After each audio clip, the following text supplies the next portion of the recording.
কত সুন্দর কথা ভগবান বলছে। একদিকে লীলা, অন্যদিকে জীব শিক্ষা। কি বলছেন? পাল জড় করো শ্রীরাম, শান দাও সিংহার। কৃষ্ণের কতগুলো ধেনু বৎস? 9 লক্ষ ধেনু বৎস। শ্রীরাম, এই 9 লক্ষ ধেনুর পালকে তুই এক মুখে কর। তত্ত্বের দিকে বলছেন গোবিন্দের যেমন 9 লক্ষ ধেনু বৎস, তদ্রূপ আমাদেরও নবদ্বার দিয়ে আমাদের এই মনরূপী ধেনু সংসারের চতুর্দিকে বিচ্ছিন্ন হয়ে যাচ্ছে। নবদ্বার, 2টি চক্ষু, 2টি কর্ণ, 2টি নাসিকা ছিদ্র, 1টি মুখ, পায়ু, উপস্থ। এই নবদ্বার দিয়ে আমাদেরও এই মনরূপী দুষ্ট ধেনু সংসারের মায়াজালে বিচ্ছিন্ন, সংসারে আমার আমার আমার করে মেতে আছে। সতগুরুর কৃপায় এই মনরূপী ধেনুকে নবদ্বার থেকে এক মুখে এনে রাধা গোবিন্দের চরণ কমলে অর্পণ করে দাও ভাই। তাই তো গোবিন্দ আমার বলছেন, আজও মাঠে আমাদের বিলম্ব দেখিয়া হেন বুঝি কাঁদে মায় পথ পানে চাইয়া। আজকের খেলাটা এত সুন্দর জমে উঠেছিল না, তাই খেলায় খেলায় ঘরে যাওয়ার কথা আমরা ভুলেই গেছি ভাই। আর সেই কারণে মা আমার ঘরে বসে কাঁদছে। অষ্টদা, মা কাঁদানো তো ভালো নয় ভাই। এই জগতে যার মা কাঁদে তার তো সারা জগৎটাই কাঁদে রে শ্রীদা। তাই এ জগতে মাকে কাঁদে কখনো কোনো আনন্দ উপভোগ করা যায় না, উপলব্ধি করা যায় না। মা কাঁদছে ঘরে, ওরে চল তাড়াতাড়ি ঘরে ফিরে যাই, আগে মাকে শান্ত করে। একদিকে লীলা, অন্যদিকে জীব শিক্ষা। জীব শিক্ষার মাধ্যমে ভগবান বোঝালেন এই জগতে যার মা কাঁদে তার সারা জগৎটাই কাঁদে। কি গো মা, তাই তো? দুঃখের বিষয় আজকে ঘরে ঘরে মা কাঁদছে, বাবা কাঁদছে। মা বাবাকে কাঁদানো আজকের দিনে একটা ফ্যাশন হয়ে দাঁড়িয়েছে। পৃথিবীতে সব সন্তান যে খারাপ আমি তা বলতে আসিনি বাবা, আজও ভালো আছে। তাই আজও দিন হয়, রাত হয়, নদীতে জোয়ার হয়, ভাটা হয়, চন্দ্র ওঠে, সূর্য ওঠে। কে বলেছে ভালো না? এখনো পর্যন্ত এমন সন্তান আছে বৃদ্ধ মাকে, বৃদ্ধ বাবাকে মাথায় করে নিয়ে পুণ্য স্নানে যায়, তীর্থ দর্শনে যায়, ভগবত দর্শনে যায়। কিন্তু মাগো, পৃথিবীতে সব ছেলেগুলোই যদি ভালো হয়ে যেত, তাহলে কলকাতার বুকে গিয়ে দেখবেন মন্দির মসজিদের থেকে বেশি বেশি বৃদ্ধাশ্রম তৈরি হয়ে যাচ্ছে। আর একটা দুঃখের বিষয় হলো, ওই বৃদ্ধাশ্রমের বুকে কোনো দিন মজুর, কোনো চাষি ভাই, কোনো রিক্সাওয়ালার মা বাবা কিন্তু থাকছে না। বড় বড় অফিসার যারা,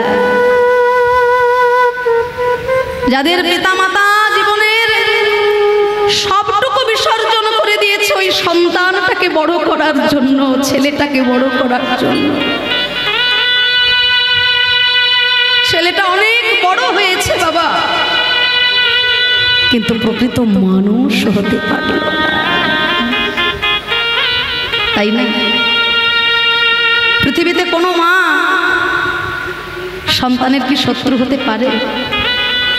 হ্যাঁ, কি আপনারা বলুন তো? মায়েরা, আপনারা তো মা, আমিও একজন মা। পৃথিবীতে কোনো মা কি সন্তানের শত্রু হয়? হ্যাঁ, শাস্ত্র বলছে হয়। কখনো কখনো মাও সন্তানের শত্রু হয়। কখনো জানো? সন্তানের প্রকৃত শিক্ষার সময়, সন্তানের প্রকৃত শিক্ষার সময় যে মা সন্তানকে প্রশ্রয় দিয়ে দিল,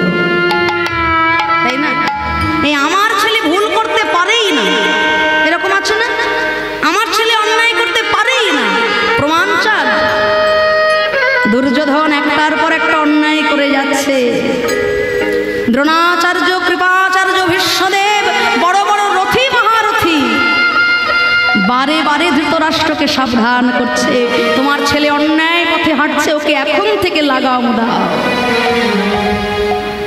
কিন্তু অন্ধ ধৃতরাষ্ট্র, যেমন তার চোখ দুটো ছিল অন্ধ, তেমন পুত্রের প্রতি তার ভালোবাসাটাও ছিল অন্ধের মতো। আর এই অন্ধ ভালোবাসা দিতে দিতে দিতে দিতে একজন ছেলের জন্য সম্পূর্ণ বংশটাই একদিন ধ্বংস হয়ে গেল বাবা। তাই আমরা সন্তানকে অবশ্যই ভালোবাসবো, সন্তান ভালোবাসারই জিনিস, কিন্তু সন্তানকে অতি ভালোবাসা দিতে যাবেন না বাবা। ভালোবাসা আমরা অবশ্যই দেব, সে তো ভালোবাসার সম্পদ। আমরা যখন ছোটবেলায় পড়াশোনা করতাম, মাস্টার মশাই যদি মারতো, বকা দিত, আমরা মায়ের কাছে বাবার কাছে যখন নালিশ করতাম, হ্যাঁ, উল্টে বাবা আমাদেরকে 4 ঘা দিত।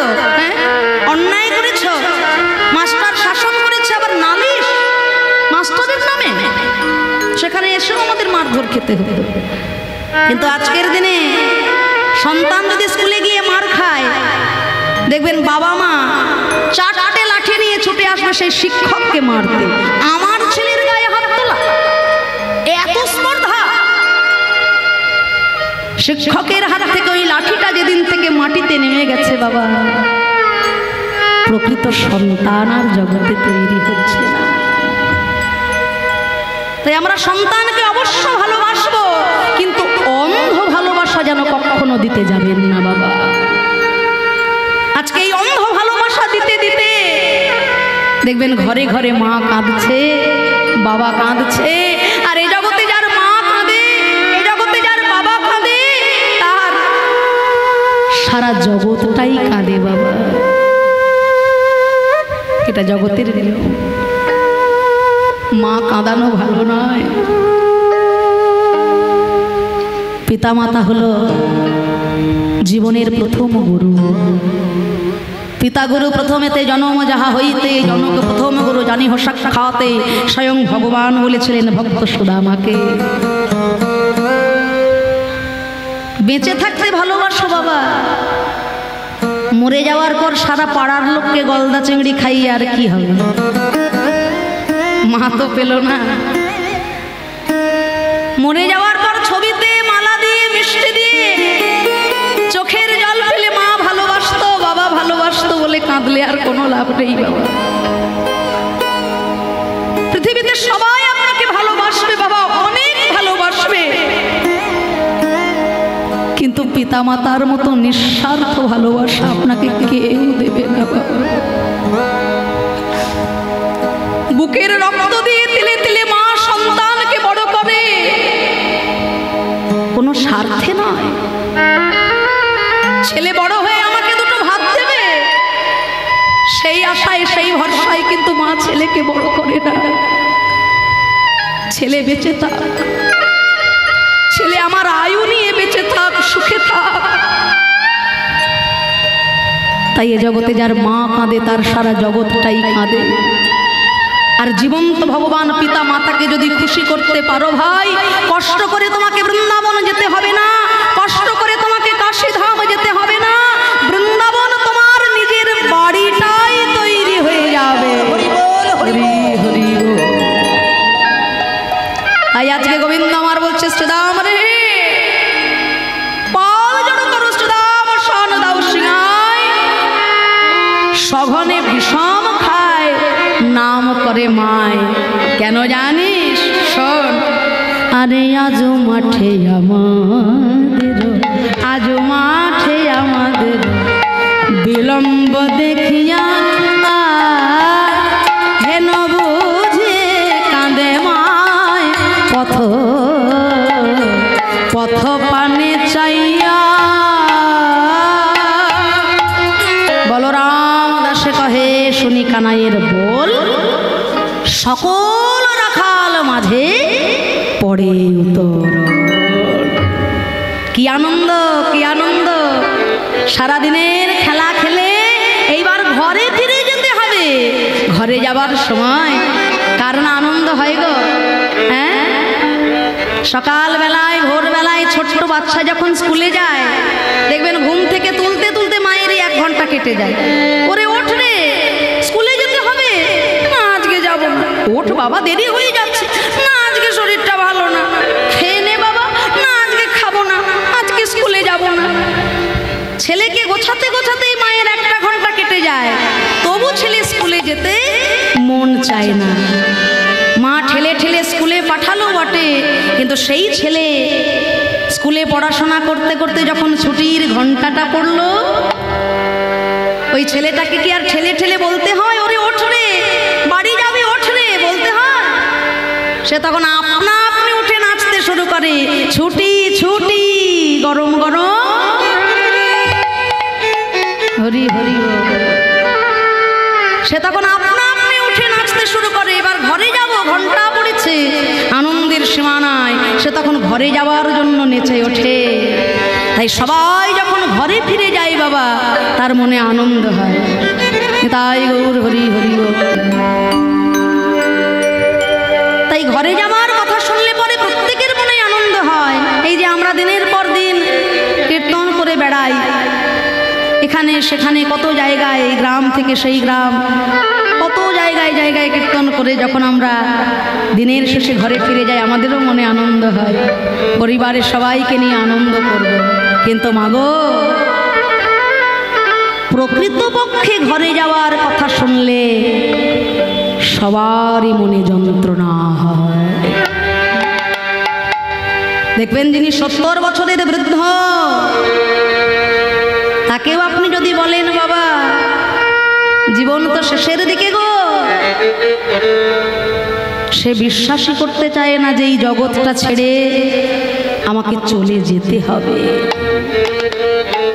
এই জগৎটা যে আমার নয়, এই আমার ভাই, এই আমার বন্ধু, এই আমার পুত্র, এই আমার পরিজন, আমার এই বাড়ি, আমার এই গাড়ি, সব কিছুটাকে ফেলে যে একদিন আমাকে যেতে হবে, এটা আমার বিশ্বাসই করতে ইচ্ছা হয়। কেন? কেননা এই মায়াটাকে আমরা এতটাই আপন করে নিয়েছি, এ যে আমার পথ, একে আমি বিশ্বাসই করতে পারি না। বিশ্ব ব্রহ্মাণ্ডের অধীশ্বর তিনি, বিশ্বের সবকিছু তার সৃজনকর্তা। মমেবং সজীব লোক জীবভূত সনাতনী মম যষ্ঠানিন্দ্রিয়াণি প্রকৃতি স্থনি কার্ষতি। এক সূর্য হতে যেমন লক্ষ লক্ষ জ্যোতি নির্গত হচ্ছে, তেমন ভগবান হতে বিশ্ব চরাচরে কীট পতঙ্গ জীব জন্তু মনুষ্য প্রত্যেকে সৃষ্টি। মানুষ রাধাকে, ভগবান রাধাকে সৃষ্টি করে বললেন ওরে জগতের বুকে যা, তোর কর্ম কর। রাধা বলছে ঠাকুর আমি বাঁচব কতদিন আর আমার আয়ু কত? ভগবান বললেন ওরে সারা জীবন লোকের বোঝা বয়ে বেড়াবি তুই, তোকে আমি 50 বছর আয়ু দিলাম। ঠাকুর লোকের বোঝা বইতে বইতে 50 বছর কাটাবো? আমার চাই না দয়াময়, আমাকে 30টা বছর বাঁচতে দিলেই যথেষ্ট। ভগবান সৃষ্টি করলেন প্রভু ভক্ত কুকুর। সে বলে ঠাকুর আমার কর্ম কি? না প্রভু ভক্ত হয়ে প্রভুর দাসত্ব করে তুই জীবন কাটাবি প্রভুর চরণ সেবায়। তোকে আমি 30 বছর আয়ু দিলাম। ঠাকুর প্রভুর দাস হয়ে, প্রভু ভক্ত হয়ে আমি 30 বছর বাঁচতে চাই না দয়াময়, আমাকে 20টা বছর বাঁচতে দিলেই যথেষ্ট। ভগবান সৃষ্টি করলেন বনের বাঁদর। সে বলছে ঠাকুর আমি বাঁচব কতদিন? না তোকেও আমি 20 বছর আয়ু দিলাম।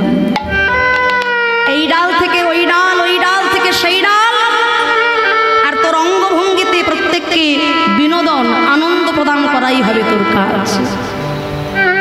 বলে ঠাকুর এ ডাল থেকে ও ডাল আমার কোনো স্থায়ী বাস হবে না, আমি চাই না তোকে, আমাকে 10টা বছর বাঁচতে দিলেই যথেষ্ট।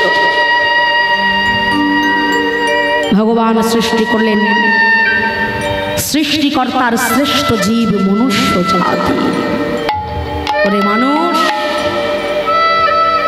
জগতের বুকে যাও, নিজ নিজ কর্ম করো, গুরুচরণে আশ্রয় রেখে সৎ পথে থেকে জীবন কাটাও। তোমাকে আমি 20 বছর আয়ু দিলাম। মানুষ বলে, হে দয়াময়, সৃষ্টিকর্তার সর্বশ্রেষ্ঠ সৃষ্টি যদি আমি হই, এত সুন্দর সুখের জীবন নিয়ে মাত্র 20টা বছর, আমি আরো বাঁচতে চাই দয়াময়, আরো চাই। হ্যাঁ গো দয়াময়। আচ্ছা, ওই গাধা যে তোমাকে 20টা বছর ফিরিয়ে দিয়েছিল, ওর জীবনটা কি আমাকে দেওয়া যায় না ঠাকুর? তাই বেশ দিলাম। আচ্ছা, ওই প্রভু ভক্ত কুকুর, ও যে তোমাকে 10টা বছর ফিরিয়ে দিয়েছিল দয়াময়, ওর জীবনটা কি আমি পেতে পারি না? বেশ, তাও দিলাম। আচ্ছা প্রভু, বনের ওই বাঁদর, তারাও যে অতদিন বাঁচতে চায় না, ওরাও তো তোমার কাছে 10টা বছর ফিরিয়ে দিল, ওর জীবনটা তুমি আমায় দিয়ে দাও দয়াময়। বিশ্বপিতা চিন্তা করলেন, হায় রে মানব, সৃষ্টিকর্তার শ্রেষ্ঠ সৃষ্টি হলে তুমি, বনের পশু পাখিগুলো নিজের ভালোটা বুঝলো, আর তুমি মানুষ হয়ে নিজের ভালো বুঝলে না। ভক্তমণ্ডলী, ভক্তিমতী মায়েরা, এইবার জীবনের এই পরিণাম আপনারা একটু ভালো করে হিসেব করে দেখে নিন। ভগবান যে জীবনটা আমাদেরকে দিয়ে এই জগতের বুকে পাঠিয়েছিলেন, সেই শিশুকাল আর কৈশোরকাল কত আনন্দে কত সুখে কাটলো দিন। পড়াশোনা, স্কুল কলেজ, বন্ধু বান্ধব, কত শিক্ষা, সব থেকে বড় কথা মা বাবার কোলের আদর ভালোবাসা। পিতামাতা যে কি সম্পদ, মা বাবা যে কি সম্পদ, যার আছে সে এখনো মর্যাদা দিতে জানে না বাবা। যার হারিয়ে গেছে তার কাছে গিয়ে জিজ্ঞাসা করবেন, সে মর্মে মর্মে অনুধাবন করে। তা বিশ্বপিতা যে শিশুকাল কৈশোরকাল আমাদের দিলেন, কত আনন্দে উচ্ছ্বাসে কাটালাম জীবন। তারপর যে আয়ুটা আমি চেয়ে নিলাম, সেটা কার আয়ু নিয়েছিলাম? হ্যাঁ, গাধা। এবার ভেবে দেখুন তো, জীবনটা আমার গাধার মতোই হলো কিনা? সংসারের বোঝা বইতে বইতে বইতে বইতে পথ চলতে চলতে ভাবি, এই বুঝি আমার জীবনে সুখ আসবে। আর সুখের আশায় সংসারের বোঝা বইতে বইতে জীবনের গোনা দিন আমার ফুরিয়ে গেল, তবু সুখের মুখ দেখলাম না। ওই গাধার থেকে নেওয়া আয়ুটা যখন আমার শেষ হলো, তারপর যে আয়ুটা আমি পেলাম সে ছিল প্রভু ভক্ত কুকুর। জীবনটা আমার তেমনই হলো কিনা? সংসারের বোঝা বইতে বইতে যখন আমার আর সামর্থ্য নাই, ক্ষমতা নাই, শক্তি নাই, ততদিনে ছেলে আমার লায়েক হয়ে গেছে বাবা। একটার বেশি দুটো কথা জোর গলায় বলতে গিয়ে ছেলে চিৎকার করে বলে ওঠে, বাবা আমি তো বড় হয়েছি, আমি সবটা সামলে নেব, তুমি ওইখানে চুপ করে বসো। আজকে আমার জীবনটা ওই প্রভু ভক্তের মতোই কাটছে। বৌমার মন জুগিয়ে না চললে পরে দুপুরের অন্ন সেবাটা আজকাল আমার দেরি হয়ে যায় বাবা।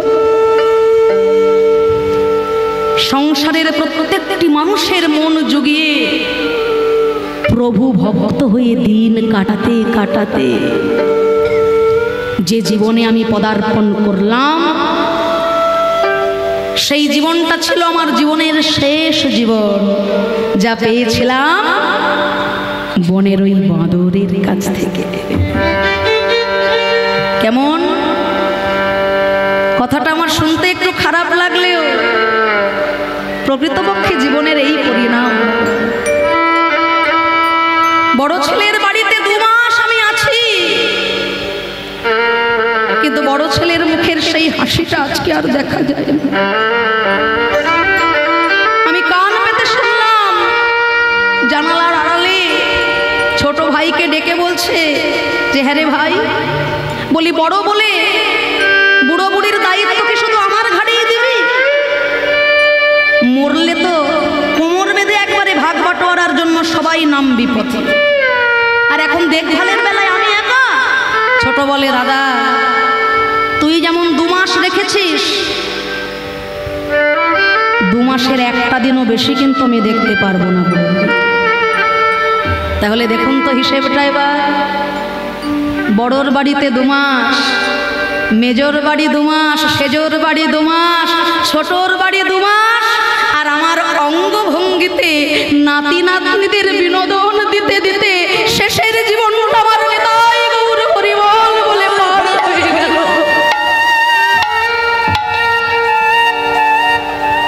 ওগো দয়াময়, সংসারের মানুষগুলোর মন জুগিয়ে চলতে চলতে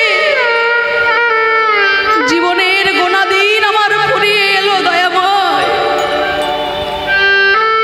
কখনো তো তোমার মন জুগিয়ে চলার কথা ভাবিনি। দয়াময়,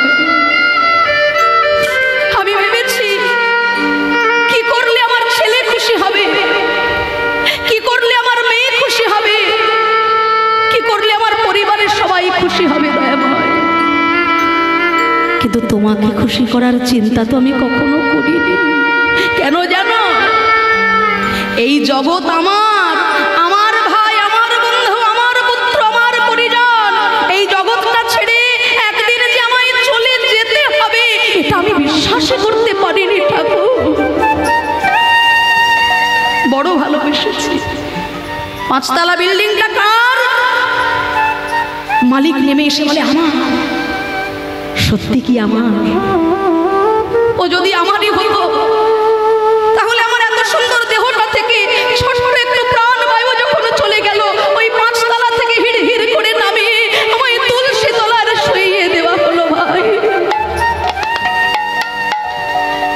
আমার একমাত্র সম্পদ একজন আছে, কিন্তু তাকে আমি কখনো মনে রাখিনি। জীব নিত্য কৃষ্ণ দাস তাহা ভুলি গেলা, তে কারণে মায়া পিশাচি গলে তে পাথিলা। তাই সেই বৃদ্ধ পিতা, বৃদ্ধ মাতা চোখের জল আমাদের এক বিশেষ বাংলার কবি রজনীকান্ত সেন তার গানের ভাষায় বললেন, কবি তৃষিত মরু ছাড়িয়া যাইব,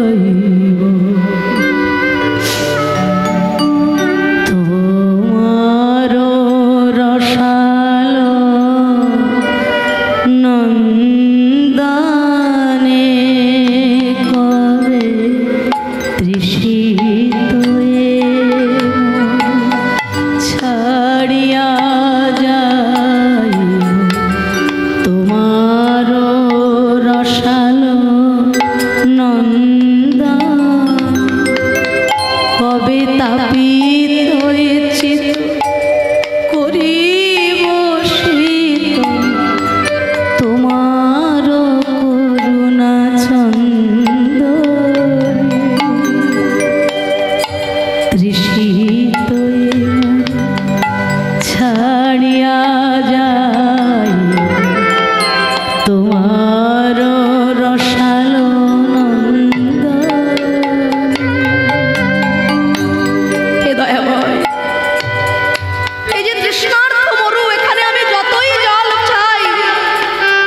ততই তৃষ্ণা আমার বেড়ে যায়, তৃষ্ণা আমার মেটে।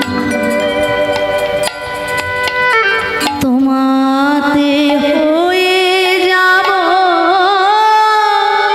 আমার আমি হারা, তোমারই নাম নিতে নয়নে ববে।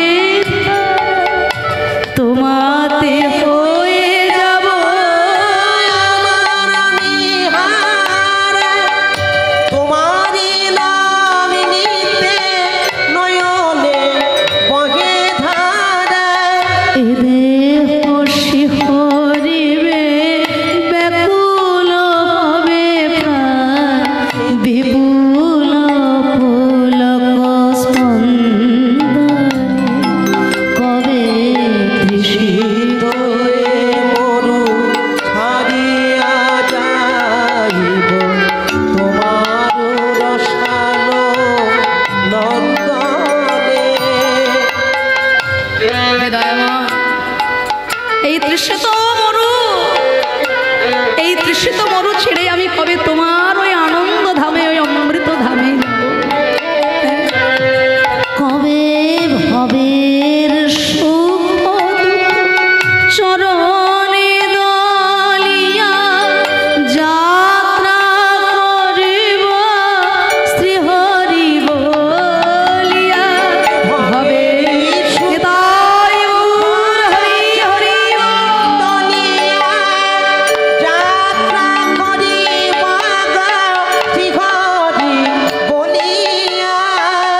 চরণ টলিবে না হৃদয় গলিবে না কাহার আকুল ক্রন্দনে। কবে তৃষিত হয়ে মরু ছাড়িয়া যাইব তোমারি রসালো নন্দনে। কবে তাপিত হয়ে চিত করিব শীতল তোমার করুণা চন্দনে। কবে হয়ে মরু ছাড়িয়া যাইব তোমারি রসালো নন্দনে। এই তো সেই অভাগা পিতামাতার মনের বেদনাকে কবিতার কবির ভাষায় বললে।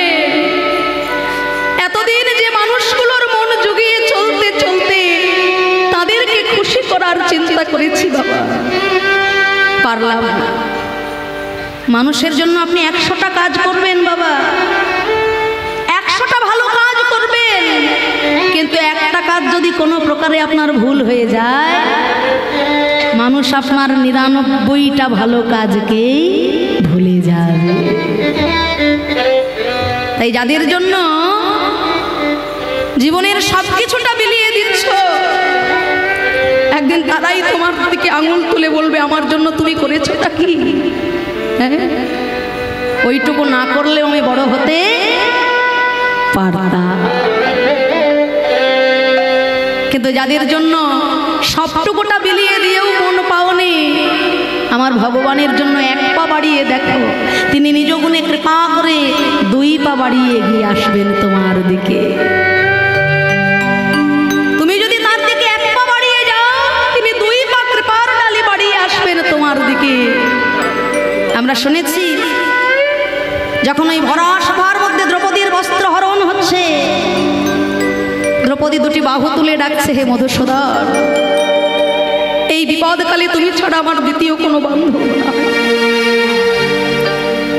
যে কৃষ্ণ ভগবান লীলা প্রকাশের জন্য ব্রজগোপীগণের বসন হরণ করলেন, চুরি করলেন, আজকে সেই কৃষ্ণ ভগবান ভক্তের বিপদকালে হাজার হাজার বসন দিয়ে তাকে রক্ষাও করলেন। কি অপূর্ব লীলা! তাহলে আমরা জানি বিপদকালে দ্রৌপদী 2টি বাহু তুলে গোবিন্দকে ডাকলেন, আর ভগবান হাজার হাজার বসন দিয়ে তাকে রক্ষা করলেন। সংসার জীবনে আমরাও তো কত বড় বড় বিপদে পড়ি বাবা। হাত তুলে ভগবানকে ডাকলে কই ভগবান তো আমার সামনে এসে দাঁড়ালেন। তাহলে দ্রৌপদী কৃপা পেলেন আর আমি কৃপা পেলাম না কেন?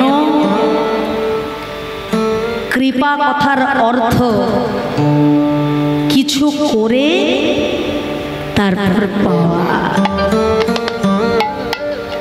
আমি কতটুকু করতে পারলাম তার জন্য? আমি তো শুধু চাইতে এলাম, বাড়ি দাও, গাড়ি দাও, টাকা দাও, পয়সা দাও, ধন দাও, সম্পদ দাও, যার কুড়ে ঘর আছে তার বাসনা আমার যেন একতলা হয়ে যায়। একতলা হলেই কি চাওয়া পাওয়া মিটে গেল? হ্যাঁ ঠাকুর, ছেলের বিয়ে দিয়েছি, ঘরে নতুন বৌমা এসেছে, দোতলাটা যদি হয়ে যায় আর তোমার কাছে কিচ্ছু চাইবে, তাতেও কি চাওয়া শেষ? নাতি নাতনি হয়েছে, ঘরে অনেক জায়গার দরকার, তিনতলাটা যদি করে দাও দয়াময়, আর কিচ্ছুটি চাইবো না তোমার কাছে, তাতেও কি আমার শান্তি হলো? যার যত তালা তার তত জ্বালা।